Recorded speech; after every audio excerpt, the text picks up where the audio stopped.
welcome to Radio Vision Network here around town with Carole. I'm Carole Moore from Edgewater Park, and we're very fortunate today that we have a guest here to talk about history, but not just any old history. We're talking about Philadelphia history and the Christ Church of Philadelphia. And won't you please introduce yourself for everyone? My name is Neil Ronk, and I'm entrusted with the history of Christ Church. I present it. I'm the senior guide and the historian of the church. And Christ Church is how old? We're approaching our 321st year. We will be 321 years old on November 15th. And some of the famous people who have lived and dined in Philadelphia and gone to church and buried their loved ones and married their children, some of those people that we might recognize their names. Well, President Washington was a member of the church for 7 years during his presidency when Philadelphia is the capital. Benjamin Franklin's family attended the church, and of course Dr. Franklin himself with his family is buried in our burial ground. Benjamin Rush, Robert Morris, Francis Hopkinson, a signer of the Declaration from New Jersey, was a member and actually baptized at Christ Church. He's buried in our burial ground. We actually have 7 signers of the Declaration of Independence, either buried around the church or at our burial ground at Fifth and Arch.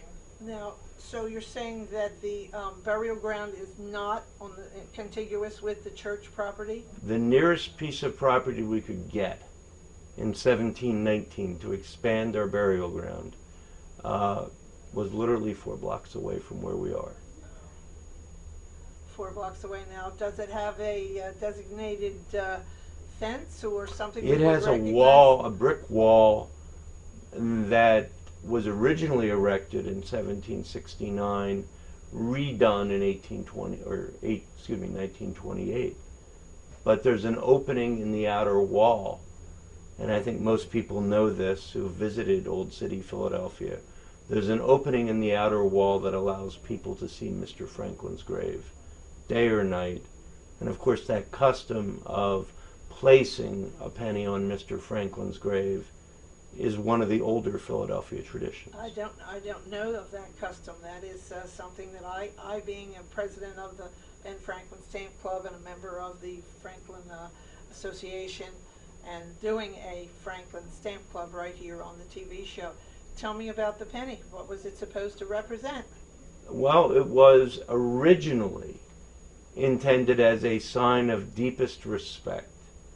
In 1858, when we opened that wall, people spontaneously, it was not a contrived tourism act, people would place a penny on Mr. Franklin's grave out of respect to a man who said a penny saved is a penny earned. In this particular case, they would place a penny out of the respect they held him. As the custom has evolved throughout the years, it's become routine to throw a penny. That in fact causes, believe it or not, some damage to the marble over the centuries.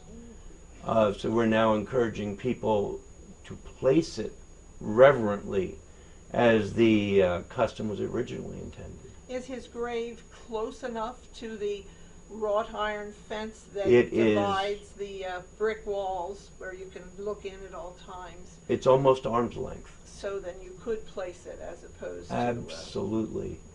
And interestingly enough, I would suspect that if there was any adequate way to measure the most visited site in Philadelphia, the grave site of Benjamin Franklin might be the most visited site. Whether people go into the burial ground to take a tour, but the vast majority of people who visit Philadelphia stop by Mr. Franklin's grave. Right there on the corner. Right on the corner of Fifth and Arch. It's very close to the corner. I remember it well. Well, that's wonderful. How about today? Your building is 300 years old. No, actually, the first structure on the site was constructed in 1695, and it was a log and brick building. And it was very insubstantial. It was built to accommodate 39 families. And for about 35 years, that's exactly what we intended it to do. But if you were looking in Philadelphia for the best single example of what it meant architecturally to live in Ben Franklin's adopted hometown, the edifice of the 18th century Christ Church cannot be beat. The building that people will visit today is Philadelphia when we think we're going to be the London of the New World. It was begun in 1727, and upon its completion in 1754, it's actually the tallest building in America for the next 56 years. Oh, wow, that's really cool. We actually dominated the landscape.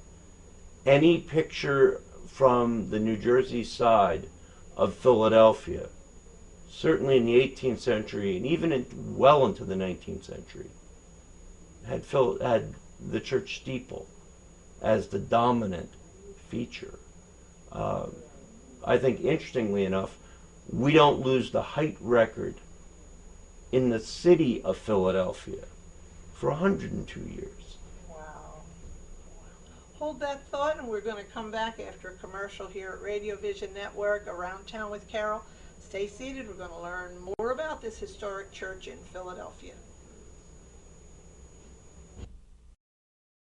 Sub some sizzle. This is the way.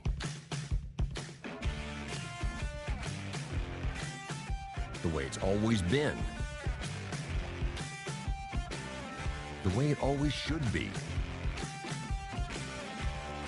The way it always will be. Because that's just the way it's supposed to be. Jersey Mike's. Be a sub above.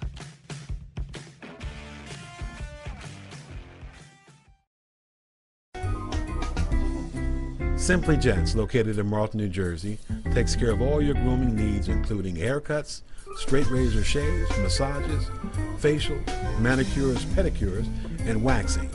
To find more information or book an appointment, visit us online at www.simplygents.com. The secret weapon of a well-groomed man, Simply Gents. If you haven't been to Speed Raceway, what are you waiting for? You want to live fast? You want to make every second count? Then grab the family. Round up the guys. Speed Raceway is 100,000 square feet of excitement, whether you're a kid or a kid at heart. Speed Raceway is the place for endless fun all summer long. Log on to speedraceway.com or just get here now. When it's time for Jersey Mike's to make a really great sub, this is what we do. It's what we've been doing. It's what we've always done. It's what we'll always do. So what are you doing? Jersey Mike's. Be a sub above.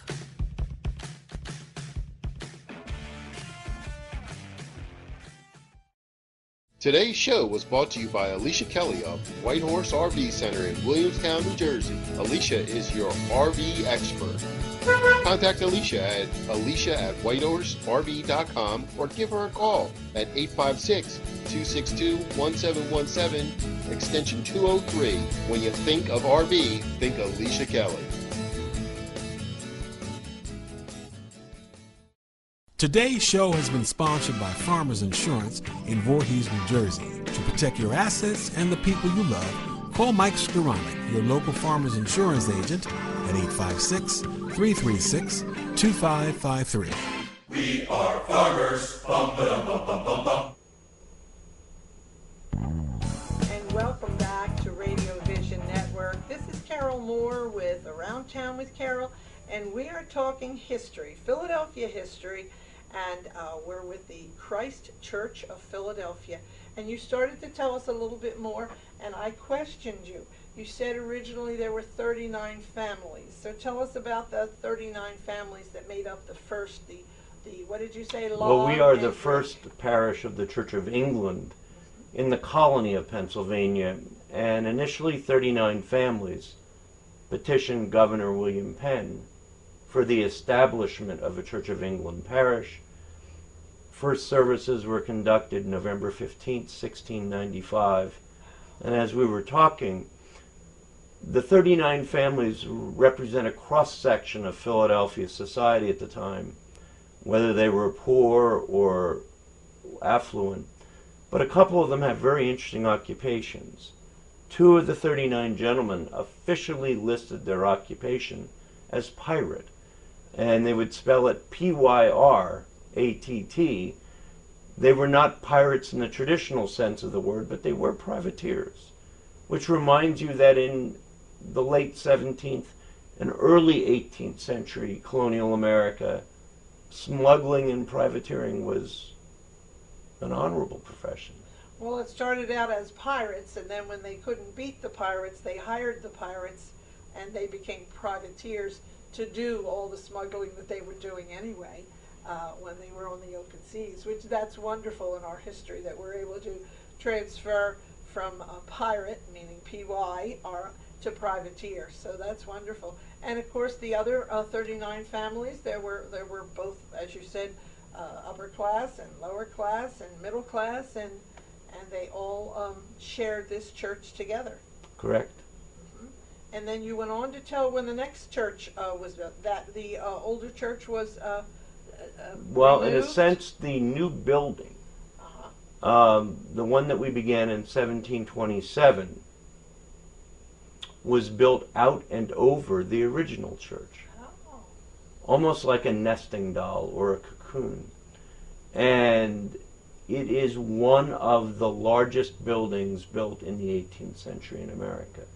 It is architecturally one of the most significant structures of 18th century America, let alone Philadelphia. And when you walk into Christ Church, are you able to see actual walls from the original, or did they eventually take down the inside? Well, the church has always been, since 1754, a living church. So where repairs are needed, we make them. But the building is as it was finished in 1754. The silhouette is still the silhouette from 1754. Okay. The bells in our tower are only 18 months younger than the Liberty Bell, Wow. and they were made by the same Same firm, company. Yeah. and they were rung at the same time. Oh, but they didn't crack. They did not. That's it. The ones that we use for worship services are the ones we used on July 8th, 1776, Wow. to celebrate the reading of the Declaration of Independence. And many of the burials that you have in your burial ground, you said you also have them around the church. Mm-hmm. So you have two different burial areas. We do. The burial ground is the one that we will refer as Fifth and Arch. Okay. But there are interments of note around the church itself. There are two signers of the Declaration who are also signers of the Constitution. Wow. You have Robert Morris and James Wilson. In another month, all of us will be watching the presidential election and trying to figure out the electoral votes. Ironically, James Wilson was head of the Committee of Detail of the Constitutional Convention, and he is the one who came up with the Electoral College. I walk past his grave every day. Wow. Now, are there any graves buried in the church, in the There floor of are. the church? Because I know that was a tradition in the older churches. Yes, we have 28 intentional graves. The earliest is from 1700. The last is 1796. We have some extremely interesting interments. We have the last pen to ever govern the colony of Pennsylvania. So that would be John Penn, John Penn, the William, grandson of William grandson Penn. of William Penn. Okay. We also have a British general from the French and Indian War. And if you're from western Pennsylvania, John Forbes is the British general who takes Fort Duquesne from the French and renames it Fort Pitt, and the town around it, Pittsburgh. Oh, So wow. in many respects, the founding father of Pittsburgh is buried in Philadelphia at Christ Church. And I think, in a sense, it's fascinating to know that the last interment in the church was a young man who died at the age of 21 named Robert Meade. And if the name sounds familiar to your audience, Robert Meade's nephew, George, will command the Union Army at Gettysburg. And one of the things the church does supremely well is a good way of connecting the dots of history. We've always been active, so that whatever generation you seek to find at the church, we have stories, we have reminiscences, we have archives, and it's a fascinating use of, or metaphor for, the city of Philadelphia. Almost as long as there's been a Philadelphia, there's been a Christ Church Philadelphia. Wow, that's fascinating. Hold that thought. We're going to go now to a commercial. This is Radio Vision Network. This is Around Town with Carole. And we're going to have a hot spot right now for you, so don't leave your chair. We'll be back shortly.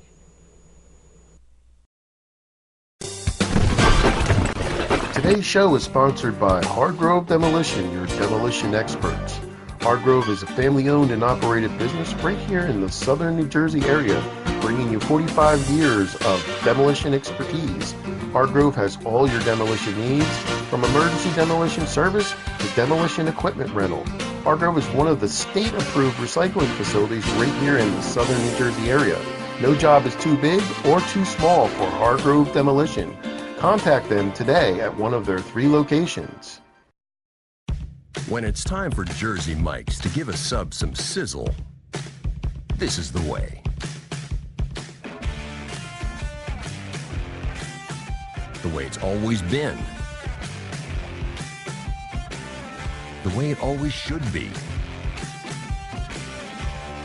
The way it always will be. Because that's just the way it's supposed to be. Jersey Mike's. Be a sub above.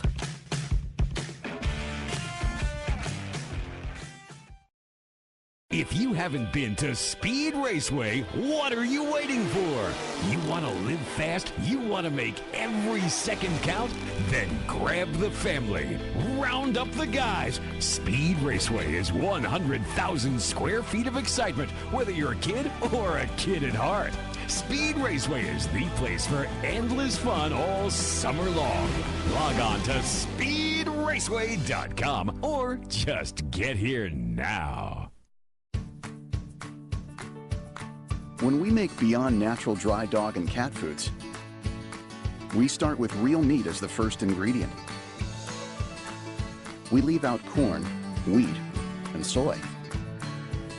And we own where our dry food is made. 100%. Can other brands say all that? For nutrition you can trust and your pet will enjoy.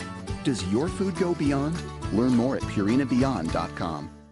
Extra Innings is the nation's premier indoor baseball and softball training center, featuring indoor batting cages, 7 multi-use tunnels, and training rooms. Extra Innings can provide professional instruction, private and group lessons, and the best year-round clinics.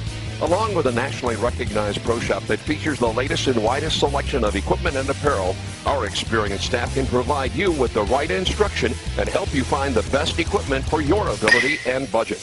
Extra Innings, where the game never ends. Today's show has been sponsored by More Than Gifts. Come see our new location in Marlton, New Jersey. Not just gifts, but more.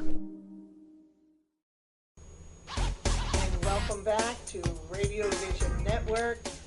This is Morning Coffee Around Town with Carole. I'm Carole Moore, and we are talking Christ Church, Philadelphia, with some of the fabulous history, years and years of famous people attending the church right there in Philadelphia when it was particularly the capital of our country.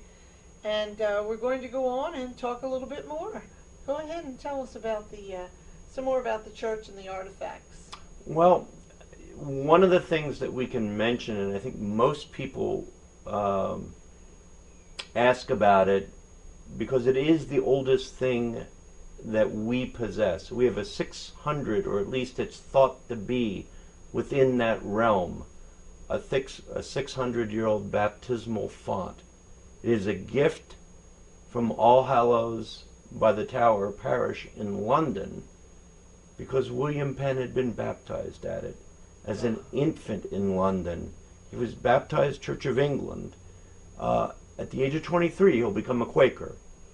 But that church in London, which is known as the American Church, its nickname in London, because of its connection to William Penn, well, they loaned it to us, the font, in 1697. And it has been on a rather permanent loan. We still use it as our preferred font. We have another one, a newer one, but newer is in quotes, 1788. Relative term. But that's the fun of Christ Church, in that we are a contemporary of Independence Hall. And in a lot of ways, because we've always been in use, we don't look as old. And the vibe, the feel of the institution gives you a sense of the immediacy, I think, of Mr. Washington or Mr. Franklin or Robert Morris or Betsy Ross, Francis Hopkinson.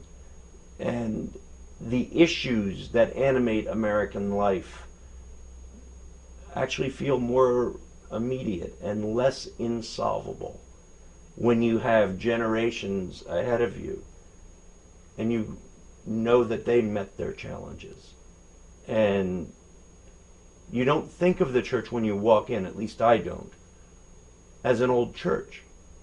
I remind myself I'm part of a young experiment, being an American. And you feel that immediacy and that connection, and that each generation has its own challenges, its own benchmarks it has to meet.